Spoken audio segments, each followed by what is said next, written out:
மாநிலம் முழுவதும் பொது மக்கள் பங்களிப்புடன் 5000 ஏரி குளங்கள் தூர்வாரப்படும். தமிழக அரசு ரூபாய் 500 கோடி ஒதுக்கியதா?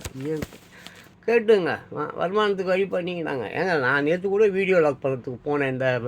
அதாவது அந்த மேடவாக்கம் பள்ளிக்கரணை அந்த அந்த அந்த நீர்பிடிப்பு ஏரியாலாம் இந்த வேளச்சேரி எல்லாம் கடல் உள்ளே போயிடும், தண்ணியில் மூழ்கிடும். ஒரு டிசம்பர் மாதம் பாருங்கள், நீங்கள் எடுத்துகிட்டு வந்திருக்கோம். ஒரு 12 வீடியோ எடுத்துகிட்டு வந்திருக்கோம், போடுறேன், வேணால் பாருங்கள். நீ எங்கே பார்க்க போகிறீங்க? பார்க்க போகிறது இல்லை.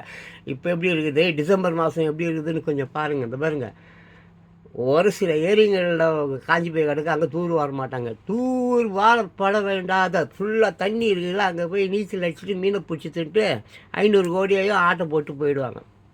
500 கோடி ரூபாயா என்ன மிஞ்சி போனால் ஒரு எவ்வளோ மொத்தத்தையும் அப்படியே ஆட்டை போட்டு போகிறது தான். காலம்பூரமாக அதே சொல்லின்னு இருக்கிறாங்க. கல்வி சிறந்த நாடு, அந்த நாடு, எல்லாருக்கும் வேலை கிடைக்கும். ஐயோ,